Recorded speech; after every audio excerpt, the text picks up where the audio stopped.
I want to, you tell me, you said that you moved through this thing through the motivation to be heroic. That was my original Yeah. spark. Then,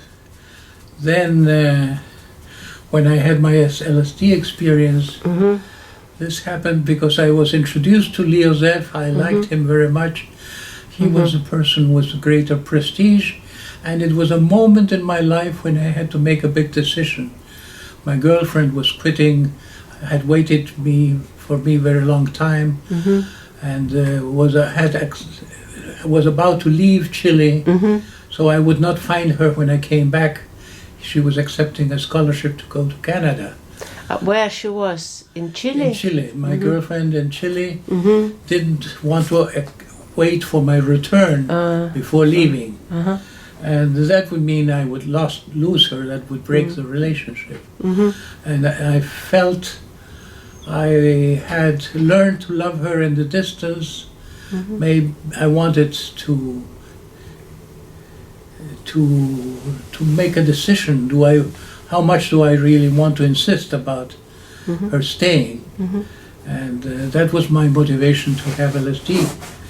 I had a kind of love relationship which lacked the erotic magic which I had known with some other woman a couple of times in my life.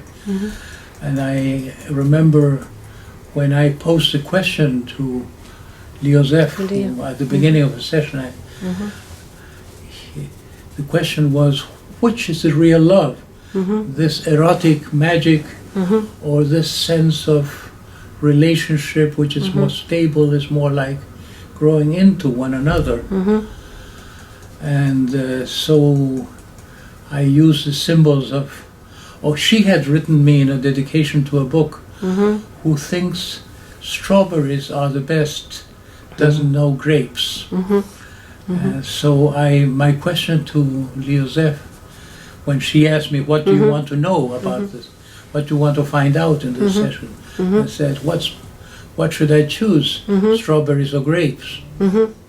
These two kinds of love.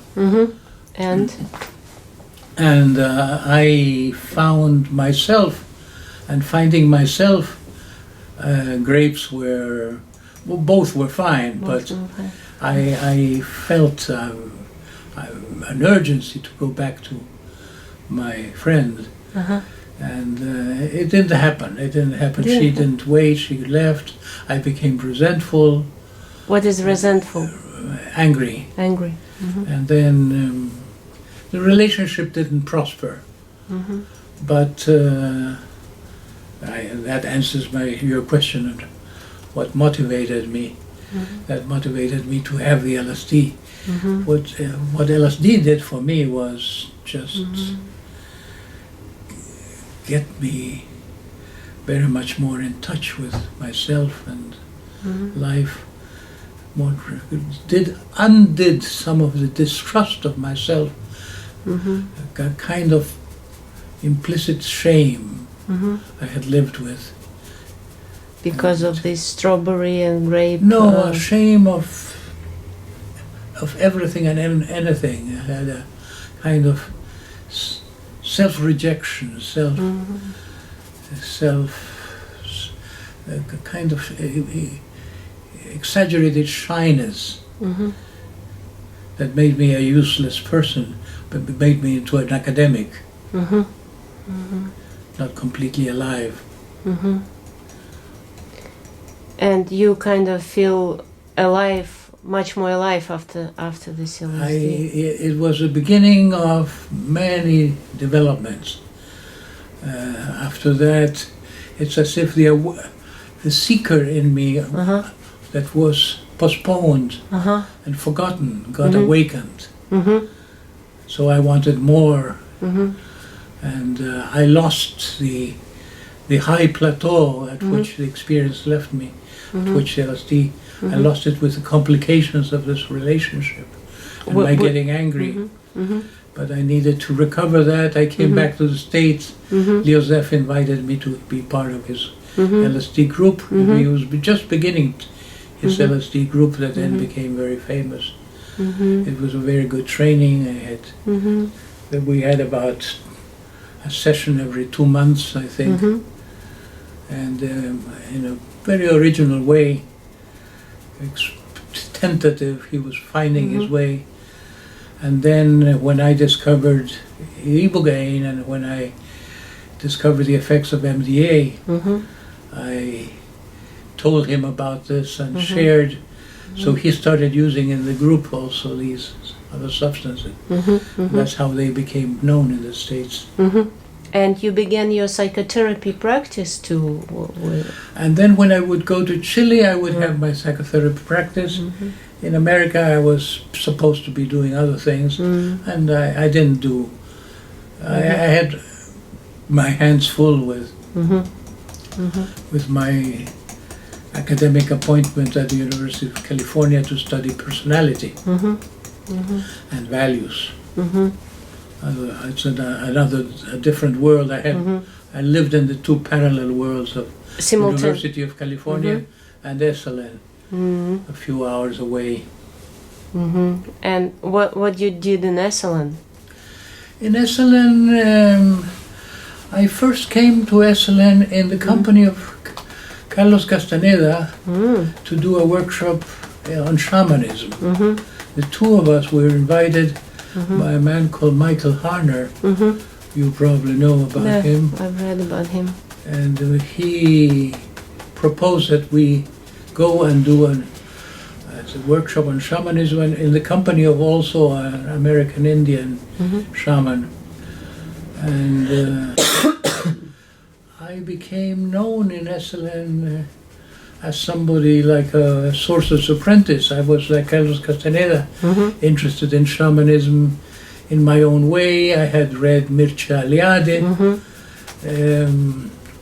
I was groping my way. I was very receptive to inner guidance, to letting go and see and let go what happens. And I felt I had developed a way of meditation through letting go that worked for me, and I introduced that. Well, in Esalen I met Fritz Perls and I became his successor. I became, when he died, I was appointed one of the 3 successors to him in the Gestalt therapy team at Esalen. And so I was invited to do workshops, but I combined Gestalt therapy with meditation and with my own inventions, with my own contributions to spiritual practice, or combination of communication and honest communication and withdrawal into finding one's own center. It was the beginning of the work I later did in this SAT program. It was born under the protective environment of Esalen. And Carlos Castaneda was not writing that moment.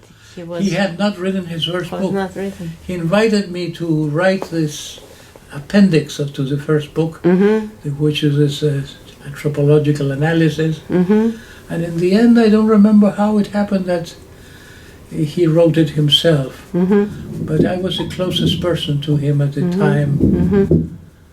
Did you meet his teacher? No, but we had messages coming through Carlos. His teacher said he knew me, he saw me, and I wanted to meet him. And one day Carlos said, "Why don't you get into my car and we will be there in 9 hours. And He wants to meet you." And I had a visa problem. I had a kind of visa that allowed me to come into the country for a specific purpose with a Guggenheim Fellowship. And I would have betrayed that purpose if I go to Mexico, and I would probably have difficulties for re-entry into the States. So I didn't dare, but I think Carlos, in good faith, was inviting me to meet Don Juan. And when so many people have asked me later, do you think Don Juan existed? I cannot doubt it because of the kinds of communications we've had, these message exchanges, and this seemingly very honest invitation to come. Interesting. Yeah, I understand the visa problem as Russian. I had a J1 visa, it was called, for academic exchange. And also Chileans don't want people to stay away. If you get one of those visas, you come back to your country and share in your country what you have learned abroad. Though I didn't stay very long in Chile because I fell in love with a girl in California, and then I got back in through marriage. Into California. I became a California resident Yeah. through my marriage, Okay. which is one of the exceptions. Yeah, I understand.